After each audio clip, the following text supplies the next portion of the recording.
Bueno, se trata de un paciente masculino de 74 años con antecedente de hipertensión arterial de 10 años, hipoacusia bilateral y alta miopía en ambos ojos, sin ningún otro antecedente relevante para el padecimiento actual. Su motivo de consulta es disminución de la agudeza visual bilateral indolora progresiva de 5 años de evolución.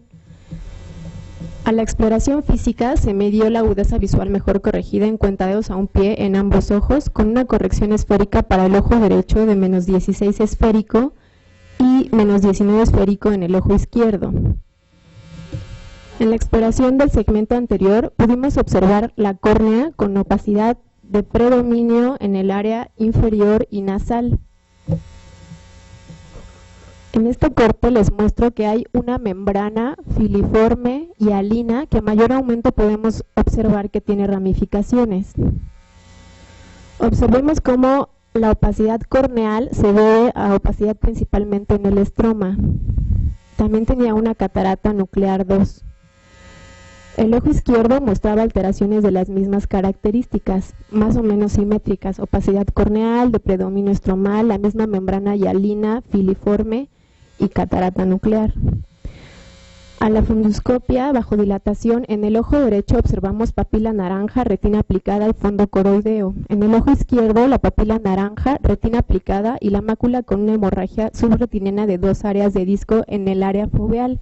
Sin embargo, por la opacidad de medios no fue posible determinar si estaba engrosada, hasta dónde se extendía, ni otras características de la hemorragia subretiniana. Con la finalidad de valorar de dónde provenía la membrana retrocorneal que observamos en nuestro paciente, se solicitó una tomografía de coherencia óptica. En el ojo derecho observamos cómo esta membrana retrocorneal aparenta provenir de la córnea y no está adherida en todas sus porciones a la córnea, sino que está como flotando en la cámara anterior. Tiene proyección hacia la cámara anterior sin tocar el cristalino. Observemos cómo además no distorsiona la estructura normal de la córnea. En el ojo izquierdo tenía una imagen muy similar, la misma membrana retrocorneal con proyecciones hacia la cámara anterior. Solicitamos una tomografía de coherencia óptica de alta definición. Quiero que pongan especial atención a que la membrana está justo debajo de la córnea y se proyecta hacia la cámara anterior. Incluso observemos cómo parece tener plegamiento sobre sí mismo y no altera la estructura normal de la córnea. En el ojo izquierdo tomamos una proyección desde la cámara anterior hacia la córnea, observando también que es retrocorneal, ramificada y que parece estar flotando en la cámara anterior, o sea, como suspendida, solo tocándose en algunas partes en el endotelio. Bueno, presentamos el caso de un paciente de la 7ª década de la vida que acude por baja visual progresiva, ocasionada por una opacidad corneal de predominio estromal, bilateral, simétrica, que tiene una estructura retrocorneal y vasos exangües. Debemos considerar patologías tanto congénitas como adquiridas. De las congénitas nos enfocamos en las distrofias estromales, que como ya dijimos son típicamente bilaterales, simétricas, determinadas genéticamente, no asociadas a inflamación. En la parte superior de la diapositiva les muestro una imagen característica de un paciente con una distrofia latis tipo 1 y en la inferior las imágenes de nuestro paciente. Esta distrofia se caracteriza por tener opacidades filamentosas que comienzan superficialmente en el centro y posteriormente se van a coalescer hacia la periferia y se van profundizando. En etapas más tardías los pacientes presentan opacidad estromal como en vídeo despulido. A diferencia de nuestro paciente, inicia en la 1ª década de la vida y su sintomatología son erosiones epiteliales frecuentes. La distrofia latis tipo 2 también presenta opacidades hialinas que a diferencia de la tipo 1 son más delgadas y generalmente comienzan en la periferia. Además de que estos pacientes inician en la 3ª a 4ª década de la vida, sin embargo la visión se preserva hasta después de los 65 años. Esta distrofia se asocia con datos sistémicos de amiloidosis. El amiloide se deposita no solo en la córnea, sino que puede tener infiltrado en la conjuntiva y en la esclera.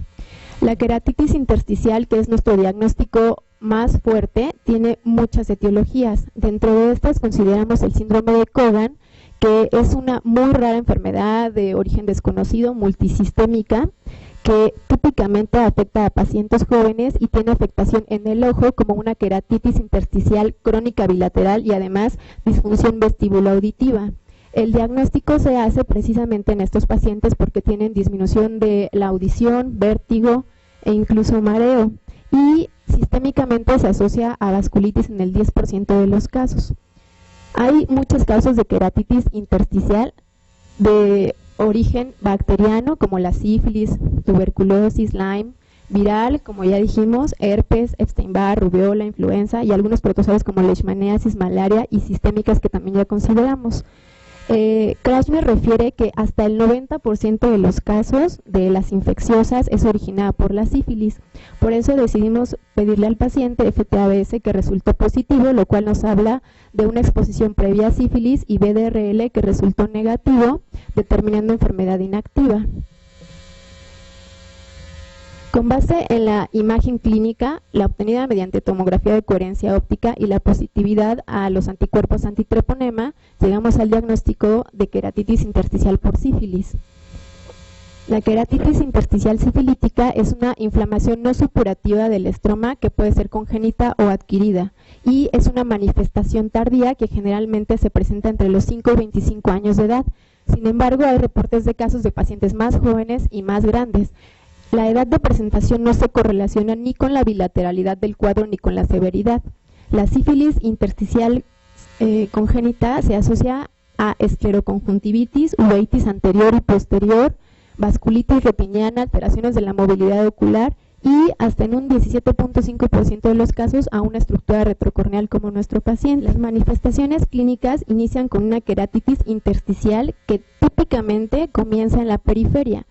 Empieza a haber infiltrados que pueden estar aislados o incluso conglomerados, como en las afectaciones virales, como en las foliculares, y tiende a haber vascularización que acompaña a los infiltrados. Muchos meses después, esta vascularización desaparece, dando lugar a los vasos fantasma.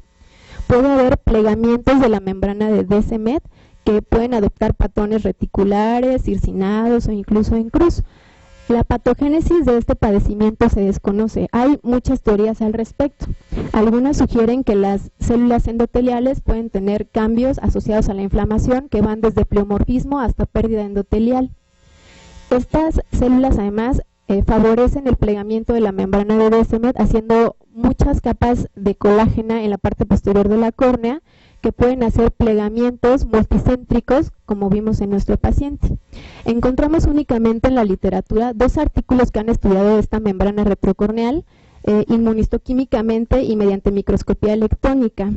Estos autores sugieren que la inflamación constante contra las células endoteliales favorece que produzcan muchas membranas de colágeno que han sido positivas a todas exceptuando las 5.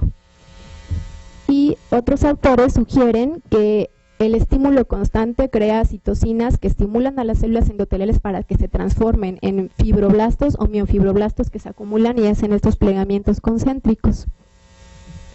Ahora, el tratamiento sugerido para nuestro paciente es una queratoplastía penetrante en el ojo derecho, pues tiene mejor pronóstico visual, y previa confirmación del diagnóstico, bevacizumab intravitreal para el ojo izquierdo.